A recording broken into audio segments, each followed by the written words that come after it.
Leadership. Probably you might not think, yeah, I heard a lot of that. Yeah, but you probably have not heard from the expert we have with us here today because we have the expert who just published or is about to publish her new book, The New Guide to Leadership. Hello and welcome, Marianne Abib-Pech. Thank you, Niels. Thank you. Yes, it's the second edition. It's been a long journey to get there, but I'm super happy. The book was published at the end of last year, and we just launching. We did the book launch in London last week with a bunch of very interesting leaders from corporate executive entrepreneurs, and we are launching the book in Paris next week. So if any of your audience happens to be in Paris next week, please look me up on LinkedIn and I'll be happy to welcome you to the book launch. Brilliant, brilliant. So congratulations, of course, Pearson as the publisher, the Financial Times guide. That's, of course, quite an achievement here. So when we talk about leadership right now, what is your definition of leadership today? Oh, how long do we have for now? Yeah, so try to make it as spot on as you can because I know it's quite a broad question. Yeah. Okay, so I would say that leadership for me is a state of mind. Mm-hmm. It's not, we have always the question, is it leadership nature or nurture, how you define leadership? But leadership, it's something that is diffused in a person that start with a who I am as a person, convey a message to the team, but then ultimately shape the world at large. So leadership, a leader is somebody who is self-aware, has an ability to influence others and wants to have an impact on society. Mm. Excellent. And of course, most leaders will say, well, of course, self awareness is important. And most leaders pretty much say, yes, I got that. I am very self aware. I know what I'm doing. I have the self reflection. And when you then ask their staff and their team members, you usually get a pretty different result from that. So, how can people be sure if they really have the self awareness they should have? External validation. You just said it, I think it's a two-way process. First of all, is investing the time of doing the work, having, a regular practice on who I am as a leader, what do I want to stand for as a leader, what are my values, how do I change? Because leadership is a journey. You're not a leader, you're always a leader in the making. Mm-hmm.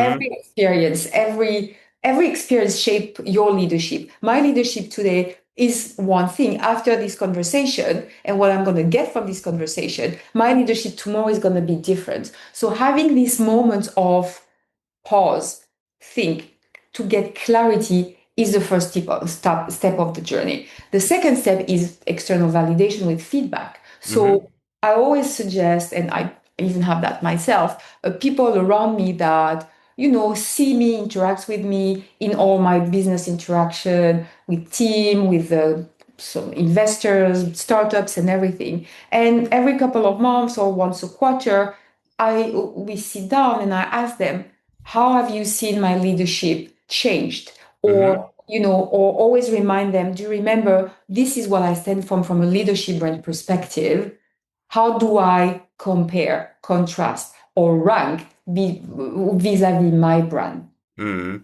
And And that was exactly the word I was now looking for, the brand. So how do you build up a leadership brand? And also because I think quite a number of people say, look, I work for a large corporation. Branding is something the organization does, it's not something I do. So why is a leadership brand important? What does a leadership brand consist of? And how do I actually build up a leadership brand within the organization?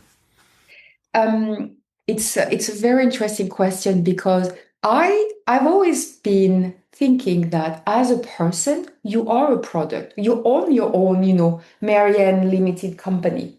So it's not because you work in a big organization that you need to adjust and align yourself with the brand of your organization. You are your own brand. So the concept and leadership brand for me has always been important. Mm-hmm. And how do I define it is what do I want to stand for? I.e., what people buy when they see, Mm-hmm. what do they get from me? So my brand is based on authenticity, is based on strategic thinking, and is based on um, reasonableness, Mm-hmm. and that starts with knowing who you are very well. So there is this almost carbon copy of who you are as a person How do you translate who you are in two or three key leadership traits, authenticity, strategic thinking, or transparency? And then based on that, ask yourself the question, how do I convey in everything I do those leadership traits? So Mm. when people, when people sees me, they hear me, they interact with me, they will always see me as authentic with strategic thinking and transparency. Mm, absolutely. And when it comes to leading people, of course, one aspect is of crucial importance, and that is credibility. You're writing about credibility in your book. And let's face it, when you look into today's science, many people in organizations say, look, I know that my leader is on a career ladder. They say anything that the board says. We're running in this direction on Monday, and when we should run on this direction on Wednesday, he will tell us, or they will tell us to do so. How do I build up credibility in this highly volatile world where anything can change by tomorrow?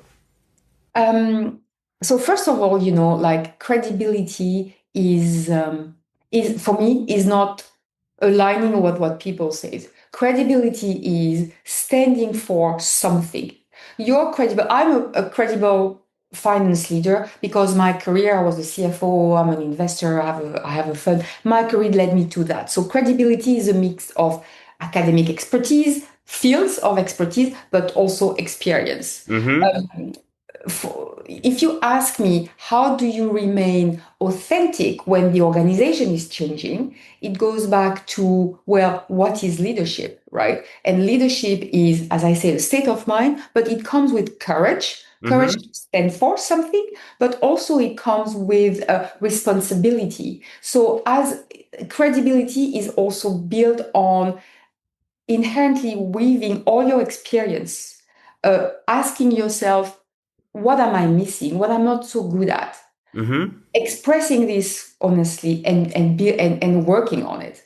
So I think credibility in a corporate organization is more around, does this person know what she does or what he does? Mm-hmm. Can I trust this person? And has this person the depth of knowledge, but also the breadth of knowledge that you need to navigate a volatile, chaotic, very interesting world? Mm. Excellent. And one chapter, But may and I ask yes, what, I mean, say one yes, more thing, because I think, obviously when you write a book and it's a 300 and 480 pages yeah. book, you have part of the book that you like and you have part of the book that you love writing, right? Mm-hmm. And the one on credibility, I really loved writing it because I think, the first book was written 10 years ago. And 10 years ago, credibility was based on expertise. You needed to be an expert, right? Mm-hmm. And it was about depth. Today, you need to have, because the world is changing all the time, Yeah. because we all have this, which is an incredible source of Yeah. knowledge, sometimes not so interesting at other times. Everybody who wants to become a leader needs to work now on two dimensions: the depth of expertise, but also the variety of expertise. And I think I say in the book, we moved from a specialized or specialized generalist to generalized expert. So now Mm-hmm. you need both dimension, depth and breadth, to build credibility.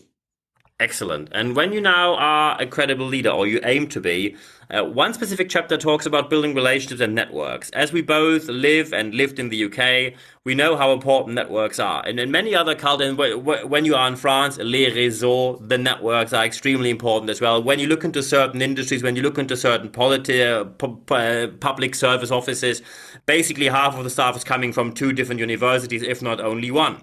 So when you now talk about relationships and networks, when some people say, look, I think it's all about competence and I think I can convince people by competence, I'm not really the person that hangs out during the afternoon sessions and building connections with this. I'm a subject matter expert. That's my strength. Do you think that people can survive and make a career in a leadership space without building their networks?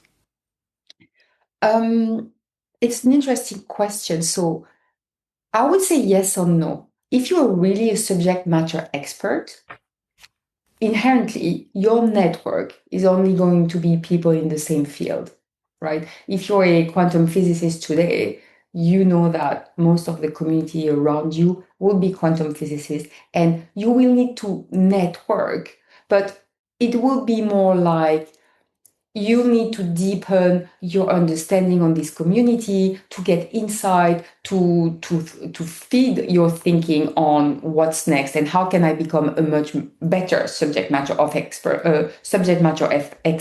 Mm-hmm. The neighborhood of knowledge is increasing all the time. And I mean, knowledge is increasing all the time, right? If you're in a business capacity, I think it's a different story. In a business capacity, becoming a leader or going to the top job would definitely require handling different situations, being exposed to different situations. I used to call that having the wider term of reference possible. Mm-hmm. That comes with talking to very different people, developing your three type of network, the strategic networks, the operational networks, and the next phase network to get you inherently a 360 view of the word, of your word, or the word that is the most relevant for you.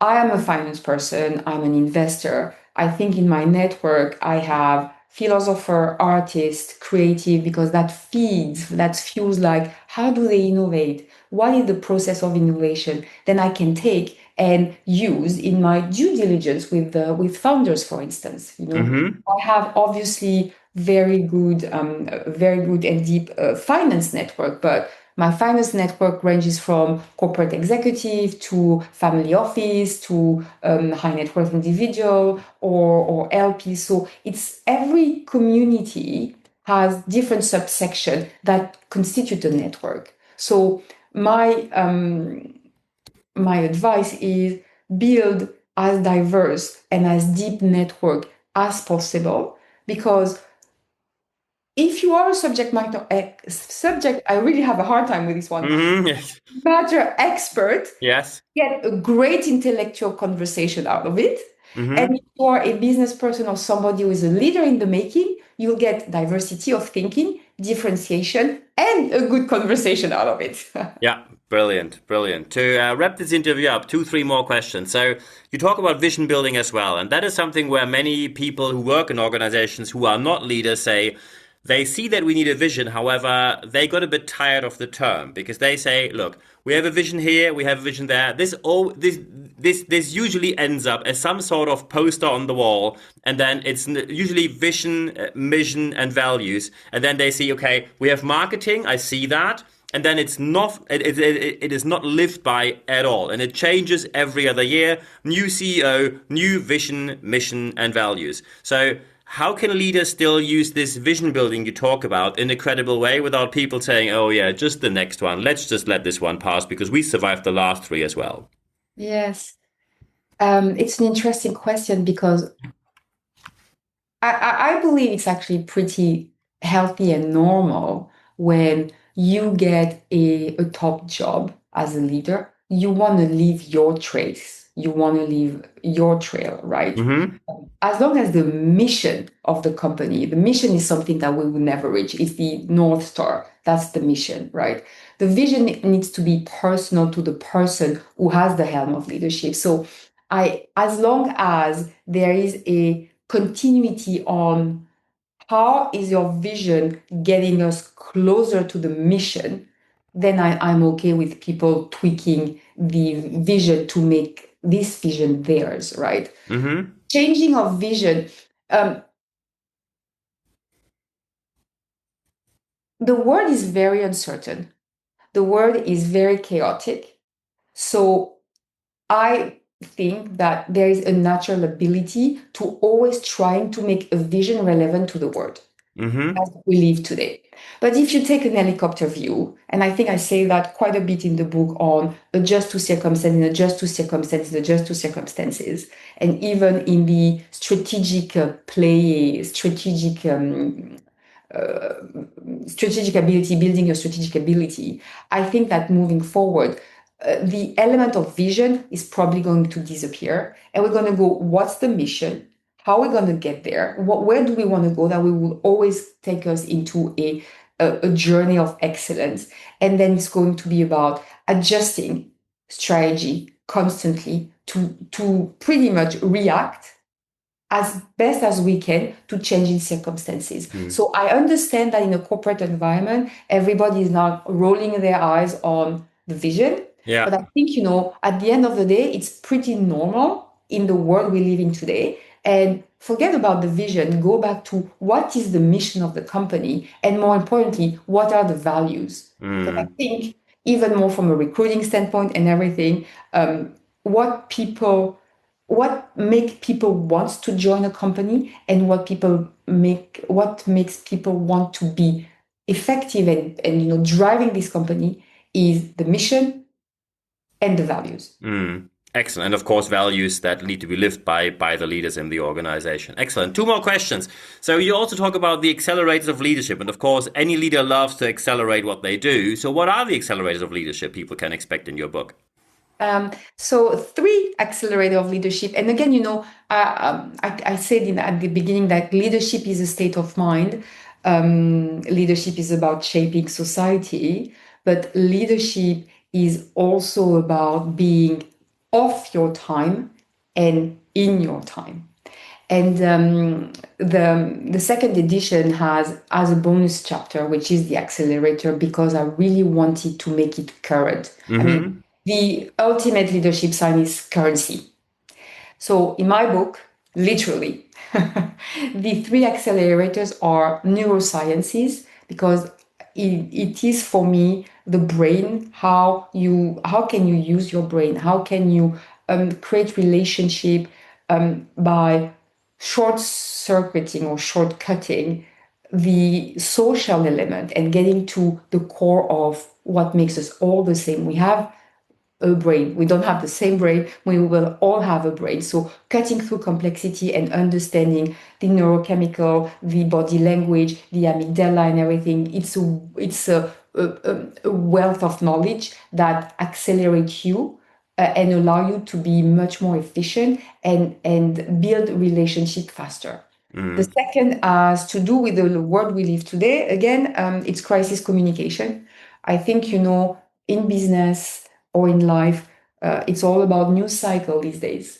And the most dramatic is the news cycle, the better. So handling crisis communication very well is super important in leadership today. And the last part, obviously, it's about artificial intelligence. And the bonus chapter is actually not telling you how to use artificial intelligence, but telling you why artificial intelligence can be an accelerator and, more importantly, enhance your brand, enhance you as a person, and accelerate your business. I want to say that going back to the networking, leadership is never exercised in the vacuum, and the best things you create are always team exercise. So this very bonus chapter, I had the great pleasure to co-write it with Alan Stevens, an expert in crisis communication, Michel Morvan, the OECD expert of artificial intelligence, and Nicola Costa, a consultant from Alvarez and Marshall, were specifically working on transformation, leadership transformation, and applying neuroscience tools to transformation. Excellent. I think these are the perfect final words. One question, of course, I have. When people now say, I think Marianne can be really helpful for us, how can people get in touch with you when they want to have you as a consultant, speaker, trainer, coach, or probably for a keynote speaker for their conference? How can they get in touch? So I'm on LinkedIn at Marianne Abib-Pech, and also you can find me at my website, marianneabibpech.com, and I'm always happy to help. And I think, leadership is about shaping society, and we all can do that every day. I think these are the perfect final words. Marianne Abib-Pech, thank you very much for your time. Thank you.